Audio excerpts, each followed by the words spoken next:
With me on the phone right now, I have Aaron Kane, former member of the Biv 10 group Sudden Impact, who later went on to change their names to be Whytegize. Aaron, welcome to the Time Machine, my man. Yo, what's good, Jarrell? Not much, man. I appreciate you taking the time out of your busy schedule to do this interview with me. Yeah, no doubt, no problem. All right, now let's go ahead and get it started. Now, when was it first discovered that you actually could sing, and who helped you perfect your craft as a singer in your early stages? Well, let me start by saying this. This is how the whole thing went down. I'll tell you who started me off was, who started Sudden Impact off was a group called So Suave that came out of Newport News, and I still work with the guy Tim Bird right now. To date, me and him have our own production company called Tava Entertainment. But that's who got me started, man. I was into sports, and this group So Suave started, you know, producing their own music, writing their own music and everything, and I thought that was like the coolest thing in the world. And you know, a couple of guys got together and we started doing our own thing. Started, you know, making our own music, man. But the way that the whole thing started was we used to work with this guy, Cecil Jenkins, down in Virginia. He was a good friend of Marvin Gaye, and Marvin Gaye was getting his star on Hollywood Boulevard, and Cecil Jenkins was going out to Hollywood to, you know, speak at the venue.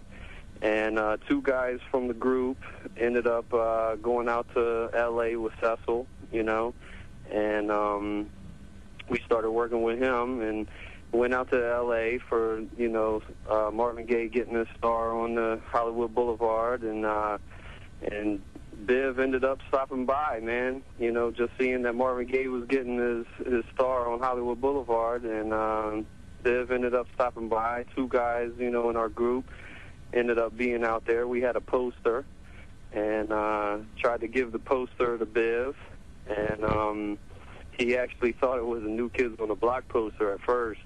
And, you know, the guys were like, nah, this is us.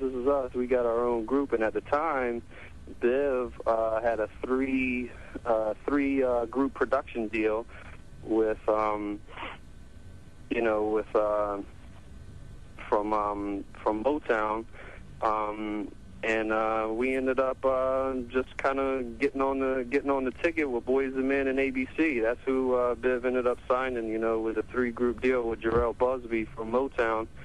You know, it was Boyz II Men, it was ABC, and then there was Sudden Impact. So that's how the whole thing started, man, just from a little poster that we had done up, man. We had one song.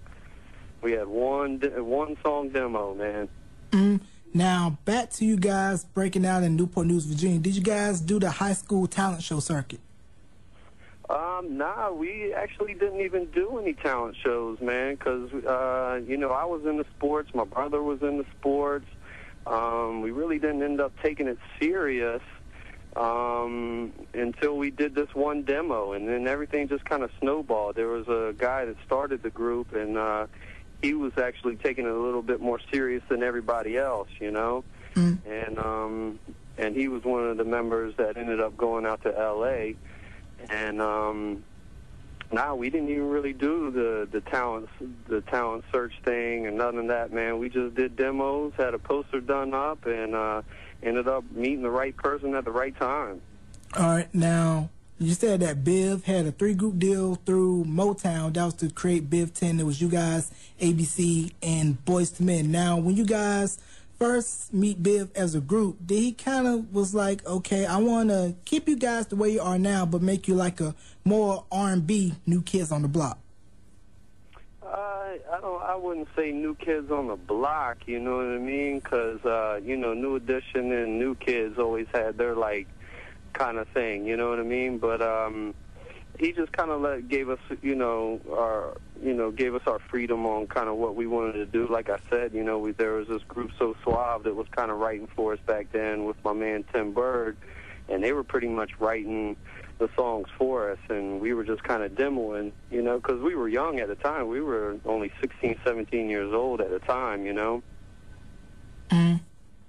So basically, coming off of that, going out to the big city and you guys are shooting the Off 114 video with the rest of the other acts that Biv had signed to Biv 10, like Tamrock, Tomboy, 1010, and MC Brains. Yeah, we did that. We did that video out in Houston. We recorded it in Townsend, Maryland, and we shot the video actually in Houston, and it was like 110 degrees that day. We shot the video, and yeah, he got us all together, and we did a song, a nice little hot song together, and you know, tried to, you know, Biv was always good at promoting groups that, you know, that he was about to release. You know, he was real good at the marketing thing, and yeah, we ended up doing a nice little song, One for All, All for One, and that was the beginning of Biv 10. So was it the first time during that shoot that all the acts of Biv 10 has met each other? Yeah, pretty much. When we recorded the song in Townsend, Maryland, that was the first time that everybody kind of got together. We did some other little venues. There was a show on BET, like Video LP. You know, that we would see some people. We would see, you know, a couple of acts here and there. But when we recorded the song, that was when we actually, you know, everybody got together and spent a lot of time together, and, you know, ended up writing the song and recording it there. Okay, and during the Off One period, tell me, okay, you guys in the process of recording the material and then seeing that ABC and Boyz II Men were really taking off, and you guys are pretty much anxious and looking forward to pretty much put something out on your own. Oh yeah, man. Well, that was always the problem with us. We, you know, before we got with Biv 10, Biv actually signed us to Capitol Records. And we had a nice little production deal with Capitol Records, and we ended up recording a couple of songs underneath Capitol. And then Biv took us off of Capitol and put us on Biv 10 because, you know, Boyz II Men was really taking off. ABC was really taking off. So he, you know, wanted to start his label. And we ended up moving over from Capitol over to Biv 10. And started recording a couple of songs, and that was always the thing, man. We had crazy songs, you know what I mean? That you had, you know, this was way before Backstreet, way before NSYNC. You know, we were the second white male R&B group, you know, coming off of New Kids on the Block, and then you had Sudden Impact. You know what I mean? But for some reason, you know, because of, you know, artist differences and, you know, creative differences, we never, ever release something nationally. Never release anything nationally, man. Wow, because when I heard you guys on Off 114 for All, I was like, this is what I believe New Kids would have sounded like had they would have kept the R&B route, not have been maybe so pop. Right. Yeah, we was, yeah, man, we should have been out there, man. All it would have taken was to release a single, do the video, have Boyz II Men, have Biv in the video, you know what I mean? And it just never ended up happening, man. It just never ended up happening. For some reason, we just had, you know, we ended up running into some creative differences somehow, some way, and it just never ended up happening, man. That would have been a nice cosign. I could have seen Biv in the video, be like, yo, this is my Biv. I'm with my boy, Sudden Impact, you know, Boyz II Men, ABC. You saw how he did the whole thing with Boyz II Men with the Motownphilly. You know what I mean? Remember he was sitting on the toilet and everything in the video, you know? Like, he was good at that stuff, man, but, you know, when it came down to Sudden Impact and Whytegize, for some reason, man, we just never got that chance to actually get something released nationally, man, and then it was real frustrating. Yeah. So what was with the name change from Sudden Impact to Whytegize? Well, we had Sudden Impact. That was, you know, we got that name. Biv actually took that name from a Clint Eastwood movie called Sudden Impact.